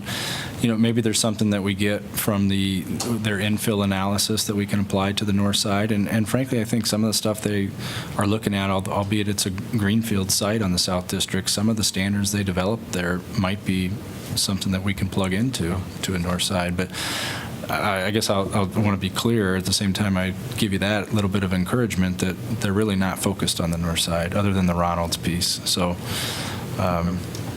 hopefully there's some things we can take away, but no guarantees. Yeah, I share a lot of John's feelings, but I want to get this task done. Yep. Great. Any further discussion? Okay, hearing none. Roll call, please. Teague? Yes. Thomas? Yes. Throgmorton? Yes. Cole? Yes. Mims? Yes. Salee? Yes. Taylor? Yes. Motion carries 7-0. Item 13, CDBG Amendment for Public Facility Project. This is a resolution adopting Iowa City's fiscal year 18 Annual Action Plan Amendment Number 4, which is a sub-part of Iowa City's 2016 to 2020 Consolidated Plan, otherwise known as City Steps. Could I have a motion to approve, please? Move. Second. Moved by Slay, seconded by Mims. Discussion.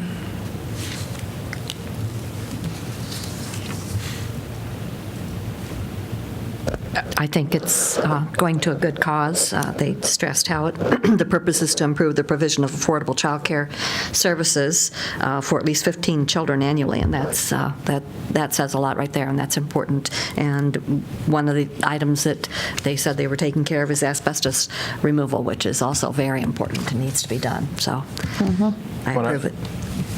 Sorry. What I appreciate is that this is additional funds, so that lets me know that they've already been granted something. And this just goes to show that that we're listening to the needs of individuals within our community, and we are, where possible, meeting those needs. So this is a great opportunity for the children at this center. Any further discussion? No.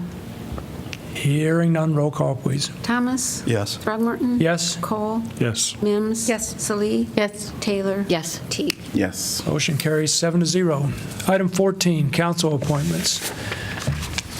We have one appointment to make with regard to the Telecommunication Commission, or at least act on. We have one vacancy to fill a 3-year term expiring on June the 30th, 2021. There's no gender requirement, no gender balance requirement. And we have one application from Adam Stockman. What's your pleasure, folks? Go ahead. Appoint. Appoint. He doesn't seem to have much knowledge of the commission, yet he's interested and did apply. But I think we'll have a full commission if we do appoint Adam, and it'd be nice to be able to meet with our commission as we called for. Any objection to appointing Adam? No. Okay. No. We'll do one voice vote here in a second. The next is the Board of Appeals, HVAC or design professional. We have one vacancy to fill a 5-year term ending at the end of 2023. There's no gender balance requirement. We received one application, and that's from Jim Walker, who currently has served, he says, 3 to 4 years on the commission. So we would be reappointing him. I don't see any problem with that, given the nature of the position. Yes. I just had a question about it. Just a clarification. On his application, he wrote that he was applying for the at-large position, but in the description, it talks about someone having HVAC or a design professional.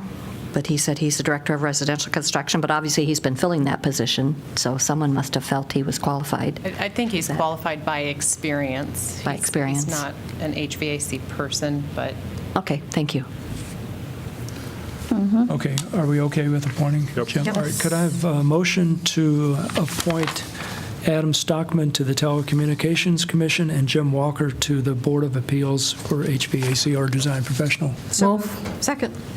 Moved by Sway, seconded by Mims. All in favor, say aye. Aye. Opposed? Motion carries. All right, item 15, announcement of vacancies, new. We have one vacancy to fill an unexpired term upon appointment on the Board of Adjustment. And that applications must be received by 5 p.m. Tuesday, February the 12th, 2019. Could I have a motion to accept correspondence, please? So moved. Second. Moved by Thomas, seconded by Teague. All in favor, say aye. Aye. Opposed? Motion carries. Item 16, announcement of previous vacancies. We have one vacancy to fill an unexpired term upon appointment to the Board of Adjustment. One vacancy to fill an unexpired term upon appointment to the Civil Service Commission. I should say, with regard to the first, the Board of Adjustment, applications must be received by 5 p.m. Tuesday, January the 15th, 2019. With regard to the Civil Service Commission, applications must be received by 5 p.m. Tuesday, January the 29th, 2019. We also have two vacancies to fill 5-year terms on the Airport Zoning Board of Adjustment.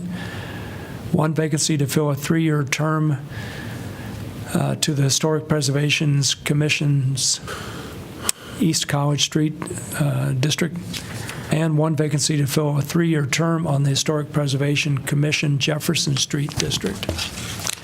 And those vacancies will remain open until filled. Item 17, community comment.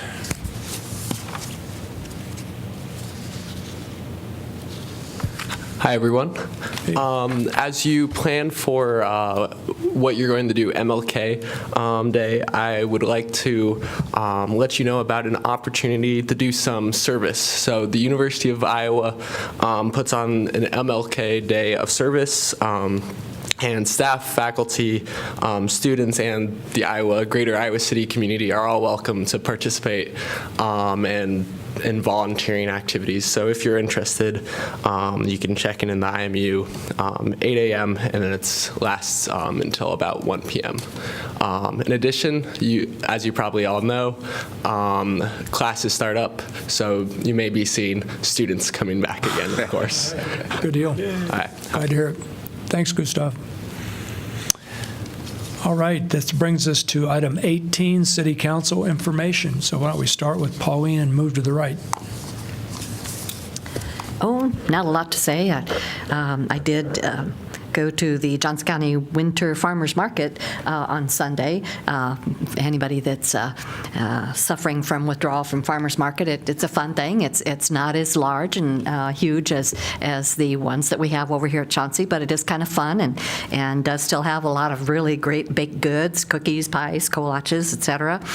Some fresh meat and arts and crafts. There's an older gentleman that has some absolutely beautiful handmade jewelry. Those of us that like jewelry, it's a really, really nice piece pieces that he makes, and another woman who does some wonderful painting. So it's just kind of fun to go to that. And that's every other Sunday from now until April, from 11 a.m. till 1 p.m. at the Johnson County Fairgrounds. So that's kind of fun. The other thing, we got a notice that the Cross Park Place is having an open house Wednesday, January 16th, 4 to 6 p.m. But of course, we have our budget session at 1 o'clock, so maybe hopefully we'll skip through that really fast and be able to make it over there, because that is a really important, significant event in Iowa City, I think, for our community. That's all. Great. Well, typically I have several things, but with the holidays, I only have one awesome and amazing thing that I attended, and that was the swearing in of Supervisor Roy San Porter, who is here today. And it was such a historic event for me. One, because she's a friend, and it's kind of nice to know someone that has,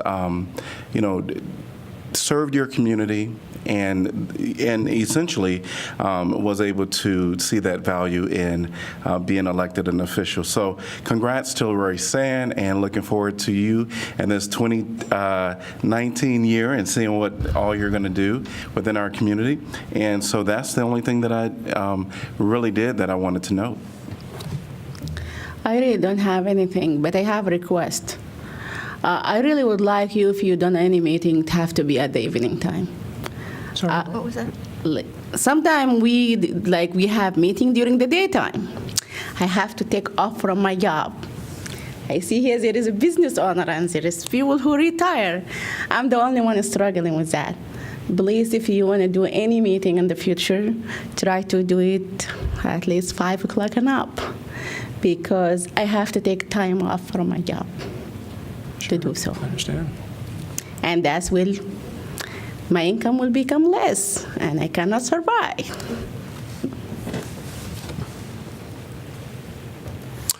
So I actually had a wonderful holidays, just got back from a short trip to Florida to a certain Magic Kingdom. And the reason why I'm bringing that up is that the first thing that you enter when you see in the Magic Kingdom, if a lot of you have been out there, is essentially historic Main Street. And it really, and one of the first things my nephew said is, wow, this really reminds me of Iowa.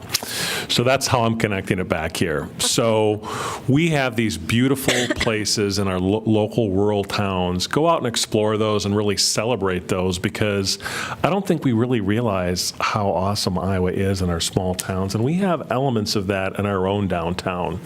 And this is something where people come from all over the world, and they actually pay a lot of money to go to this place. And in Iowa, we get all this stuff for free. So unfortunately, that did make me miss the budget meeting on Saturday, but I have a very important constituent that sort of pulled a lot of weight with me in terms of going there. But so celebrate that. The second thing that's going to come up is that, believe it or not, I don't have the exact date for it, but keep an eye out for a local foods planning event with Johnson County Local Foods Coalition in late January. Usually it's done at Merge, where they talk about all the local foods entities doing their great planning work for the coming year. And one of the fun parts about that is to see what the summary of what they did in previous years, but then also sort of forecast what they're going to do for the following summer and fall.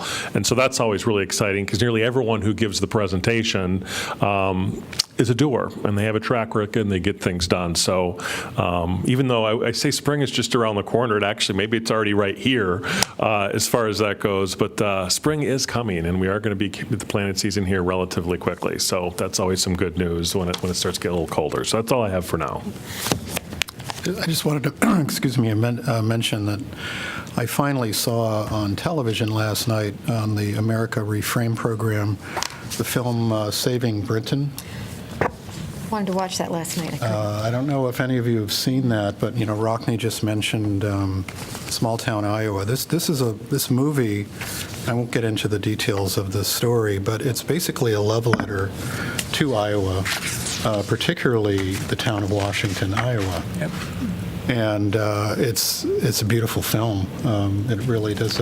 In fact, Andrew Sherburne, who's with Film Scene, was one of the makers of the film. Plus Tommy Haynes. Plus Tommy Haynes. Yeah, a number of Iowa Cityans.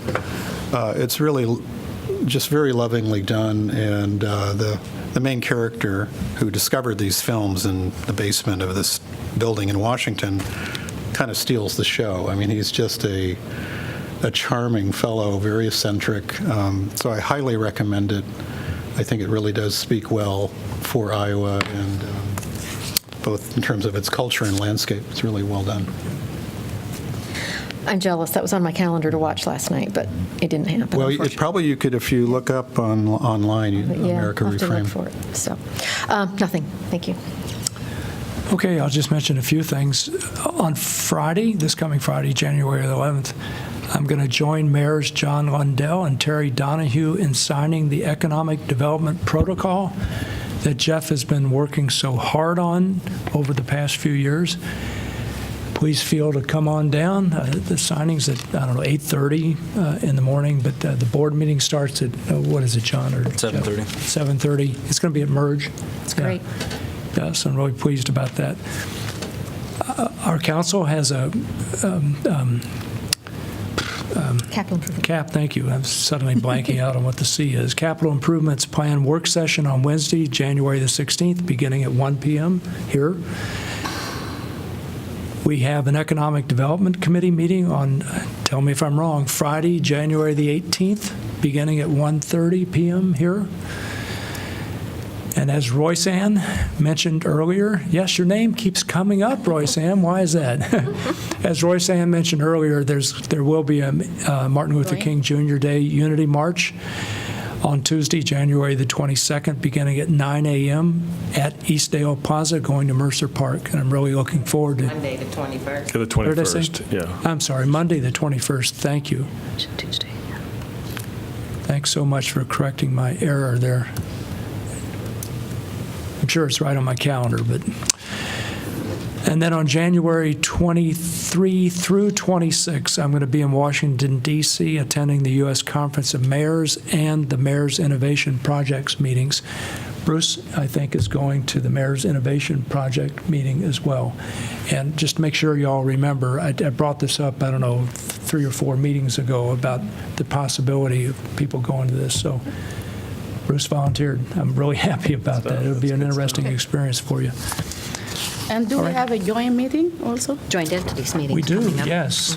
Next Monday. Next Monday, that's right. And there'll be a coffee hour or whatever at 4:30, reception at 4:30 right here, and then the meeting at 5. Is that right? 4, I think. 4 and then 4:30. It's at the county. At the county? Oh, at the county. It's county Wow. building. County. Reception It's at county's 4. turn. I'm wrong about a bunch of things there. County's Okay. All right, so that's enough for me. That means we're done with that stuff, doesn't it? So, Jeff, anything? Ashley?